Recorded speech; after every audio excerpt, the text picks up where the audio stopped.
So here we are with all the components for Uranus. The game is a minimum of 3 players, and each player will take a moon map and one of the asymmetric faction boards. And these are your planning boards, and you can see they're different in terms of what you can upgrade, in terms of their special abilities, and in terms of the cost. So for example here, these ones are a little bit more different. The fire gun, space gun tracks are very different, and the costs for things are different in certain places, or they just don't appear. Like this faction here don't need to discover weapon technology, which these guys do, because they already have a space gun and they can fire it more easily. And there is 6 of those in the game. Paired with that is a map, which is where you'll be tracking your mines, your resources, and also impact of meteors. For a more advanced game, you can add in personal objectives. Although the game remains cooperative, these let you get an individual win as well if you want. It doesn't affect the other win. You still have to win the game together, and the co-op win will still stand. But if you want a bit more challenge, there are those. You will start the game by taking a random starting mine card, and it will tell you where your mines are going to go, and you just mark these on the map with a dot, and you have a 3 coordinate system, although 2 will get you there. So red 4 and blue -1. I found red 4, go down to blue -1, so it's going to be this one, and if I look at the yellow I can check it with -3. So I would take a dot and add that there. And in that way, all your mines are in slightly different places, and you end up with 10 mines to start with, and then those go from the game. Also, dealt out between you and the other players on your left and right are asteroid cards and coordinate cards, and these will determine where asteroids land and the impact that they take.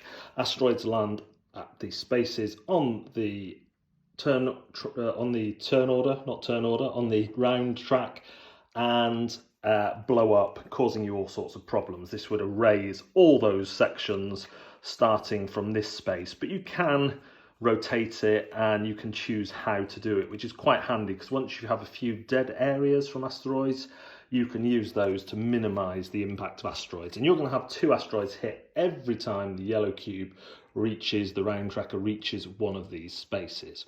So what are you trying to do? You're trying to dig up rocks of different resource types to send up to Uranus, so you can escape to Uranus to safety. And to do that, we would need to build these houses. So that one would require 3 reds, a purple and a green, and that would house one of the playing factions. So that would be enough for, if you're playing a 3-player game, you've done a third of what you need to do. However, to fire your resources up into Uranus, you need to build a launch pad, and then to escape yourself, you need to build a spaceship, and you also need a rocket for any resources that you are firing up Uranus. It's just going to go like this, so you're going to have to put up with it. However, when you fire resources up to Uranus, you don't want to be wasteful, because if you get wasteful, you're going to fire junk into the moon, into the orbit around Uranus, and then you're going to have to take a junk card, which will have a negative effect. Potentially more harmful than others. So say I was wanting to fire up to Uranus and I had a set of resources that were 3 reds and a blue. If I were to put them there, blue would have to go and orbit the planet, so I would take 1 junk card. So I might actually put them somewhere else to avoid getting space junk, because it makes a tough job already harder. So how does the round work? You do the asteroid track. If there's an asteroid, you resolve the asteroid attack, and with technology like telescope, you can actually view what asteroids are going to hit you and plan for them immediately, plan for them arriving. You do not want an asteroid to hit your volcano here, because if it does, that volcano will explode every turn from then on, getting bigger and bigger and bigger, and really kiboshing your chances of succeeding. After the asteroid track, you will do the mine phase, which is really easy. You just take a resource and put it on a mine of the same colour. So in this setup, we do this. Now later on, you will hopefully have built tunnels between the mines, which are simply lines between the mines. So we might have something like this to the middle of the thing there. So say we had something like this. This is why you might want to make your mines nice and big. So during the mine and transport phase, you will collect all the resources on one tunnel together. So in this case, we would do that. If there was no tunnel there, for example, we would just have the two greens there and the blue and the silver there. Now you want to plan this carefully because you will use these resources to achieve certain things on your planning board. So to build a tunnel, we would need two green. Hallelujah, we have two green. We'll send them to there and we'll mark off that. Now, because we've marked off one, we could build one tunnel during the build phase, but we also have one purple, so we can mark off this one as well. If we had another purple, we'd do this one, and now we can build 4 tunnels. And that is how it works for the tunnels and the mines that you will be building. For fortifications, you need to get it up to this spot before you can build, and fortifications protect against asteroids. The space gun, you'll need to get up to there before you fire it to destroy asteroids that are coming in. The launch pad, you need to get up to there. Launch pads can go on any mine. You just draw a circle around them, but then they can't be fortified, and launch pads are what fire your resources up to Uranus, and so on and so forth. With the learning of the technologies, you only need to do these ones twice, of course, to get the things. What's important about these sets is that you cannot use them across multiple things. So going back to when we had a big set, if we had 2 greens, a purple, a blue and a silver, we could use them this because there's 3 different colours and we could scratch off that. We could wastefully use them here, but we wouldn't get anything for the other ones. So we really need to think about where we go and how we use our resources and how we build our tunnels. You don't necessarily want your tunnels all linked together. You can also build other mines, and again, it's a bit harder to do this, but if you get it all the way up, if you get 4 of those, you're going to be able to build 2 mines. And again, the further you drive up the track, the better it is. After you've ticked off all the things that you want to, you will then build and activate. So you will choose which of these to use, and however many tunnels you're going to build, you have to cross them all off. So even if I wanted to build just 2 tunnels and I've got it up to 4, I'd have to remove them all and then build up to 4 tunnels. This then repeats with all the players doing it until you lose the game, or you have got enough houses or structures on Uranus and you've got a spaceship to fly your people up to it. Remember that at some point you are going to encounter asteroids, so let's just show you this one. So 2, 0 for the blue, so it's going to be there. So and -2 for yellow, if I got it right. Oh, 2, 2. What am I doing here? -2 to 2. There we go. So yeah, that's it. So it's going to hit here. So that would be my first one. So that's now a dead space. Now, obviously, if I came down this way, I'm going to ruin my tunnels, which then can't be used. So I'd probably go for these ones like this. So you can see you're going to have multiple tunnels and different routes. And having different colours can be good, but you also want some that are the same. Now, later on, should an asteroid hit a dead spot, it just completely neuters the impact. However, if you have one that, let's find a different shape. Some of these are advanced. I haven't taken the advanced ones out. So let's say I get that one later on, and that's going to land here for its starting place. Well, I'd have to fill that one in, but I could just rotate it so it goes through here. So now I only have to fill 1 in rather than 3, and you'll be wanting to do that as much as possible. That's not all the rules, but that gives you a general overview of Uranus. There is an advanced mode that includes private goals and another rule as well. But yeah, this is how the game generally works. There's Uranus. You see it? You see it? Dad, where's my anus? So let's deep dive into Uranus.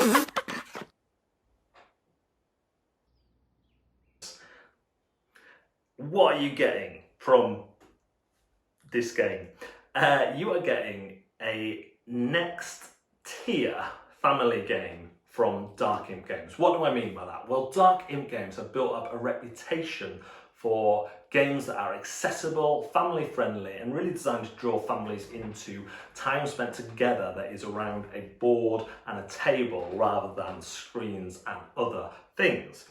And they've done that phenomenally well. This to me is kind of a next tier game within that lineup. So a family has played a few games together and now they want something to get their teeth into. This is definitely it, because you have asymmetric factions that are all totally different.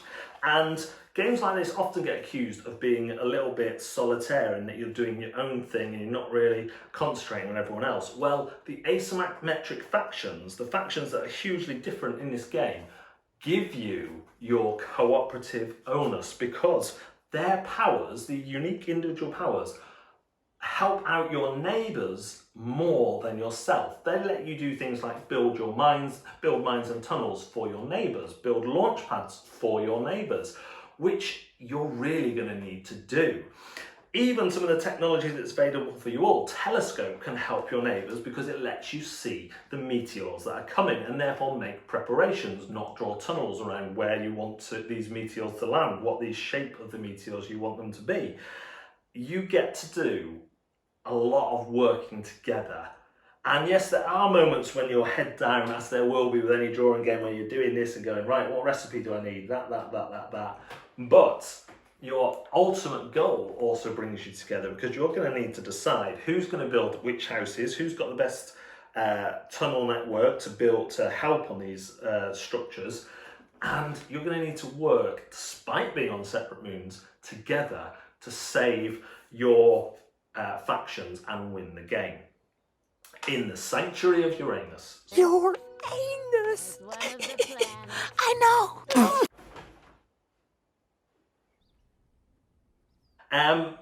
What else do we need to say? The game is a challenge, okay, but think about the theme. Your moon is coming under attack from asteroids. You're desperately trying to get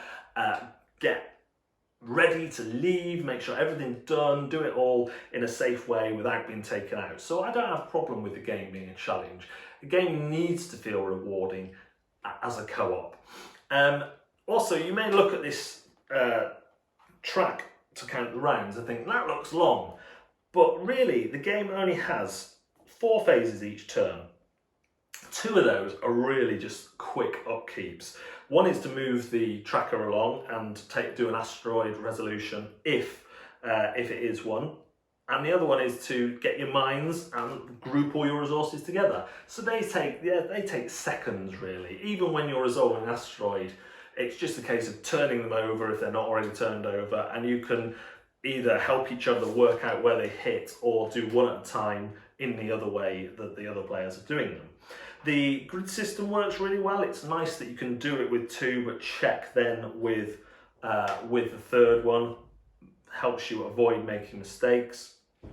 The drawing is a nice touch. I often think with the popularity of roll and writes about how many games could have massive elements done that are usually quite tricky upkeep by just a pen and a piece of paper.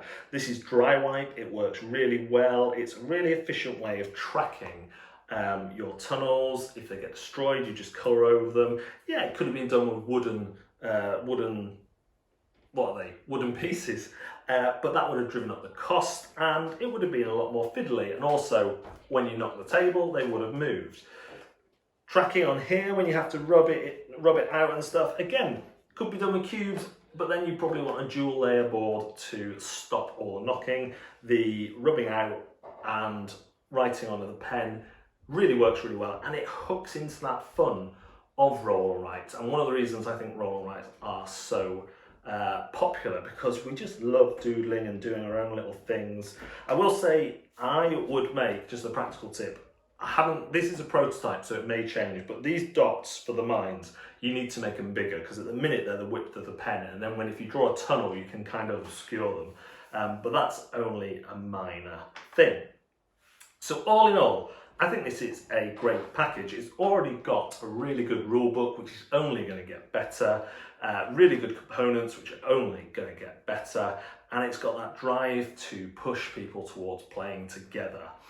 I do think it is more complex than everything else that I've played that Dark Imp have produced, but I'm not saying that's a bad thing. I think there needs to be that push into playing more meaty games. Despite the complexity, it still plays out quickly, especially if you manage to get your volcano hit with a meteor. The wooden components are all really nice. Yes, they're cubes and not shapes, but in this sort of game, when you're moving stuff around quite a lot, it's better to have cubes because I've played games where they replace the cubes with shapes and they're spiky and it's just awkward. So yeah, I think a lot of the decisions here in terms of design have been really, really well thought out. And I certainly look forward to checking out more of Uranus in the Kickstarter campaign, which you can find in the description below as soon as it's live. Hey, as long as you don't make me smell Uranus.